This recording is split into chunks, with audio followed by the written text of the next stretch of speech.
Good evening and welcome. It is still just about Tuesday the 9th of August, but these are selections for horses for Wednesday the 10th of August and also for golf bets tournaments which start Thursday the 11th of August. I am Flat Cap Callum and I'm hoping you're all very, very well. That was a bit of a long old intro, that wasn't it? Sorry. All right, so we have got horses for Wednesday the 10th, and it's a 3/4 stake, so £15, same as what we've done on Monday. So it costs 3 bets for this one, so £15 coming up. Before we do, we have got the review of Monday, and I also have got the golf bet, normal £10 stake golf bet for this weekend, slightly stacked on the European Tour because all of the Lucky 15 is all the European Tour for this week. Alright, so how did we do on Monday? So I did an impromptu Sunday night video, which I didn't plan to do, because I had a quick look on Monday, and I thought, there's a few I like actually, and a few I like at a price. So the way I think I've worked it is, if you Sky betted it, you would have come out nicely. So I came out with the price I got on the video, and anyone who put the bets on that night with Sky should have the same. 15 on, 32.72 back, so just over double money, which is nice because it put a bit of money back in after a bad weekend. If you did it with other bookmakers, I think for the one extra place and a bit of the reduction in price, it was probably more like break even, I think. So no damage done, I shouldn't have thought, for anyone, but if you did Sky bet as advised on the bet, then you should have made a nice little profit on that. Because what did we have? So this was the main bet. This race, really, really unfortunate. The favourite stumbled and fatally fell, and then our horse was right behind it, and the jockey just dived, and the horse went down. And I haven't actually seen what happened to the horse, so it was in a nice position. You never know. It was just about to sort of get interesting. So I don't know how it would have done, but it was nicely poised. The Secret to Success was the one that it snagged a place for Holly Doyle fourth. But that was only good enough for Sky Bet. Massively backed in 13-2 in the morning though. So I did say I thought 6-1 on that one. So it was about in the right ballpark. Raised the one, which should have been ridden by Neil Callan, who was on the horse in front of the horse that fell, that brought ours down. He got up, did the next race, won, and then I think he stood down for the rest of the day. So he was supposed to be on ours. He wasn't on ours. I don't know how much difference that would have made, but that was the poor one. And then we had some cross stuff in the Ballon Road doubles, but I had the right two in this bet. So with Jude, brilliant, 25-1 winner, 33s night before, and then the Abbey, 12-1 night before. I think it was about 8s or 9s placed on the day. So it was a place treble with a nice winner in there for that one. And then if it was bet 2, we were on the cross doubles. I was really happy to get the right 2 in the main bet because the others weren't so good. So yeah, we had Jude win and the Abbey place. So it was a place double. It was all we got on there. But I mean, it's going to happen more often like that, where you get a nice winner and you just don't get the second winner. That happens more than you get 2 winners together, clearly. So yeah. It's always disappointing. There'll be other days, there'll be other Wajudes. Those of you who've been watching this channel regularly enough know there'll be plenty more horses at those sorts of prices that go in. The challenge is trying to get a number of them on the same day. That's the big deal. I can root and find these things hidden in caves. Can't do it every day, and I can't always get multiple days. That's the way it goes. But I'm playing a high risk strategy. I believe in my selection processes. Yeah, Jude's one of those ones where I know most people would not have picked that horse out. I saw something that other people didn't see. I didn't think it was going to get backed in either. So sometimes I can look at these things and think that's going to get backed in. I didn't think that with Jude. So I think 25-1. I still think it was a really good price because I thought it had a much better chance, but I didn't expect it to go much in from that. So as I said, 15 on, 32.72 back. So what have we got for tomorrow, which is Wednesday the 10th? The main stuff's at Gowran Park, and then I had a couple of others, and I ummed and ahed, and so I've got the main bet is the main Lucky 15 at 3 at Gowran and 1 at Kempton, and then I've got the 2, what I think are the 2 best races at Gowran Park in some double action, but I've also got an additional lucky 15 that I've snuck in slightly lower value, but these are all risky ones.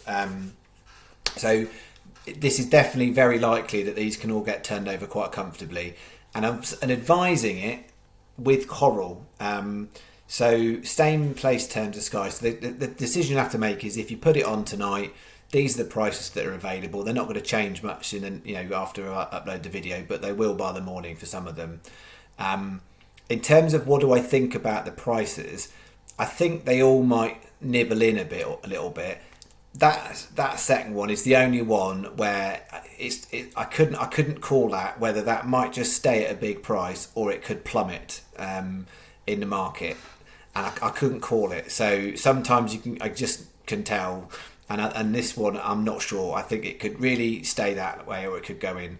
I think the others have all got value, and clearly why they're in the bet.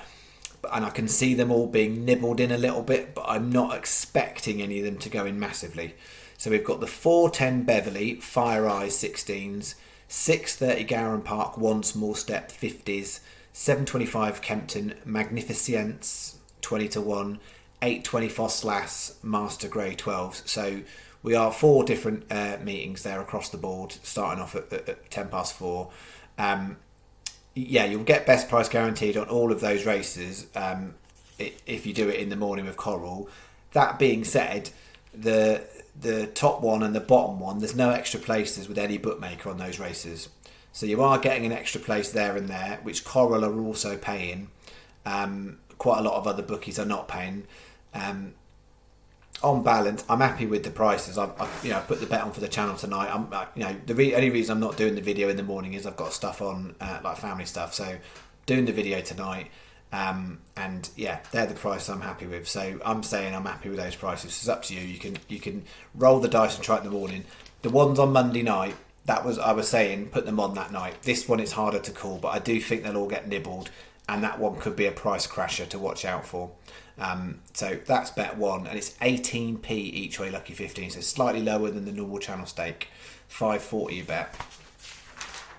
Then the main bet, and this is a bit of a debatable one where to do it with. So I've got the obvious 3 handicaps at Gowran, and then probably the most obvious outside of that at Kempton Park. So Sky are paying 6 and then 5 on the other 3. Most bookies are 5 on the 3 Gowrans and 4 at Kempton. So you're getting 2 extra places on that one and that one with Sky Bet. So if you're putting the bet on tonight, it's a no-brainer. Put the bet on tonight, I would say, with Sky. If you want to risk it in the morning, and again from Price's point of view, I don't think Elafuru is going to go shorter than that. Would be my hunch. I think the other 3 have already been nibbled in a bit, and I can see them being nibbled in a little bit more in the morning. I'm not expecting it to be significantly different. I'm happy to put the prices up and take the risk on those now. So we've got the 450 Gowran, Han Solo 14s, 705 Gowran, Elithira 9s, 735 Gowran, Tyson Ye 12s, 8 o'clock Kempton, Charlie Arthur, 20p each way lucky 15, an additional 30p each way single on Charlie Arthur at 14s as well. That's 660 a bet. And then I've got the same as Monday. I'm going 3 and a 2 here, and so yeah, as you can see, the stuff on there's nothing else running on the others, so they are only in the cross. So the 450 Han Solo, Spirituoso, Odd Adventure. It's a really tricky race. There's a few short in the market that I think will get bigger. So if I was doing this bet in the morning, there's probably a couple in there that you might look at about 7-1 now. That might be 10-1 later in the morning. It may influence my bet. Han Solo is my number 1 horse for the race, and Odd Venture's my one from a cross point of view to put in at a bit of value. 735, they're my 2. That was more straightforward. There's nothing else I'd look at in that race. Tyson Ye and Bonnie Rig are the 2. So I've done it 6 times, 25p each way, doubles, £3 you bet. That makes it £15. So that is what we've got for those. So reminder, there won't be a horse video tomorrow. That is the horse video for Wednesday. I will be back Thursday morning. Not quite sure what it's going to look like yet. There might be bits and bobs. I'll have a little look. And as far as today goes, I didn't have any horses to channel. I had a little look to sort of see, had I done a video, what would I have done? And I to be honest, I'll share it with you because we wouldn't have won any money. It would have been a teasy day because there was a horse I quite liked, an unraced 2-year-old, same as the other day when we had the new day rail placed at 80s. It was one. It was running today and at Lingfield, and I quite liked it. It was the only unraced 2-year-old in the race, and it was 18s the night before, 10s on the day. And I don't know if I'd have done it for 10s, but 18s the night before I liked it. It won well on debut, but I wouldn't have had anything with it. So it would be one of those bets that started off with a really nice winner, and you get all excited, and then nothing else happens, and you'd have probably ended up making a small loss. So it would have been exciting to start off like that, but also disappointing. So I'm happy to share. If we did it at the jackpot and that would have happened, I would have never mentioned it. But I'll mention the fact I would have had a winner, and then you'd have got disappointed afterwards. All right. Okay. Golf is now coming. If you don't want the golf, cheerio. Thanks very much. See you Thursday morning. If you want the golf, stay on the line. Right.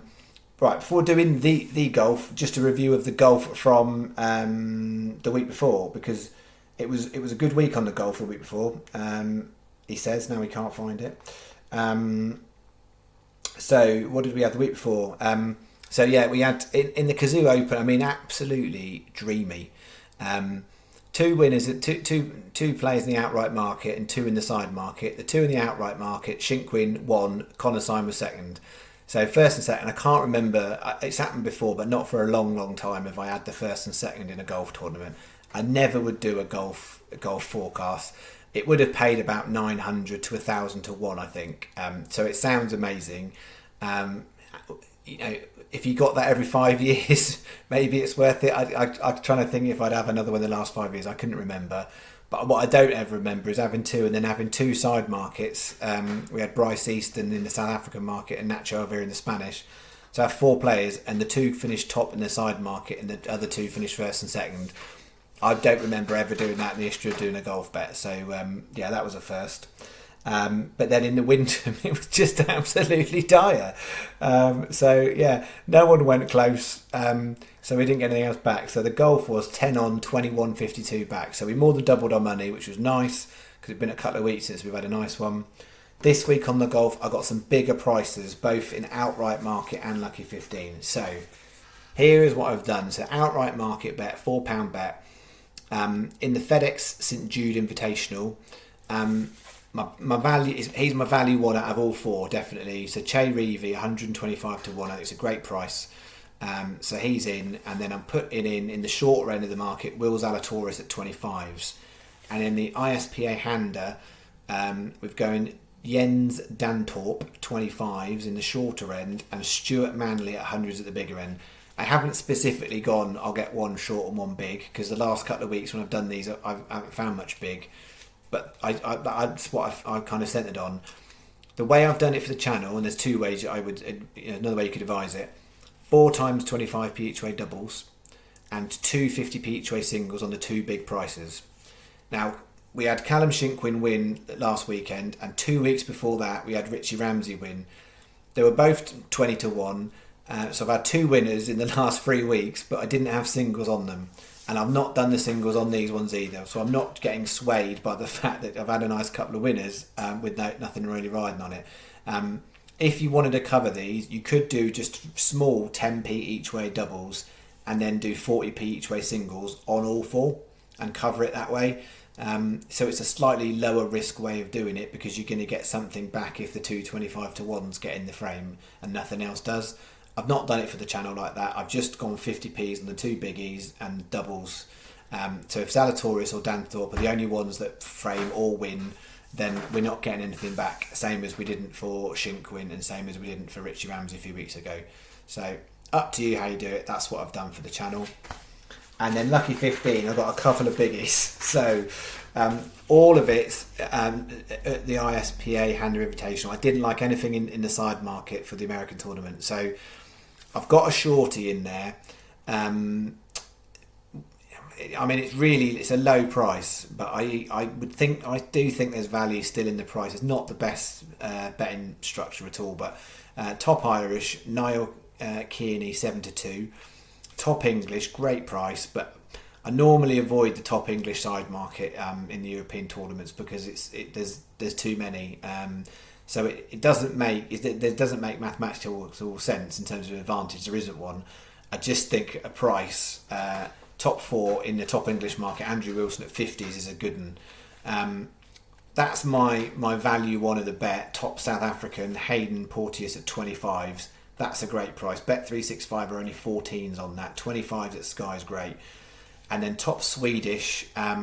It's a good market. It's a bit of a hard one to call. So I'm going Jens Farimbring. I think, I don't know. I'll be honest, I haven't heard of him. I've done my research. He's the one that popped up. But I'm not familiar with him, to be honest, before this weekend, whereas the other 3 I am. So I've not come across Jens, but we're going with him. He's got a little bit of history on the course. So we've got 20p each way, lucky 15. So that is what I'm doing with Sky Bet. There was one other that if it was available in Sky Bet, I probably would have ditched Neil Kearney and gone even bigger. So I'm going to flag it, which is, and it's only available each way, Bet365. So it's an advisable bet because I can't do it at Sky because in this market, so it's the IS, the Hand or Invitational, top American. There's only 6 players. Tyler Cavisto, 25 to 1 each way, and that's a third of the odds 2 places. You can only do win only on with Sky Bet. So I haven't put it in the lucky 15. And if you did the lucky 15 with Bet365, you'll get much worse odds for Hayden Porteous and Andrew Wilson. So I'm not saying, switch it around necessarily. I do think, though, for those of you like a little single, that is definitely worth a go. He's not in the best of form, but yeah, I think it's worth a go single. 25 each way, a 30 odds 2 places. I think it's a nice little bet to try on. So that is an advisory rather than anything I'm doing on the channel. But I will refer back to it when we get to the weekend. All right, that is it. I'll leave it there because it's late and it was long. Thank you very much. I will see you again Thursday morning, expecting the video. I'm trying to get the video out early Thursday morning, so I'm aiming to upload by 9:30. That's the plan. So hopefully see you then early Thursday morning. Thank you very much. Pleasure as always.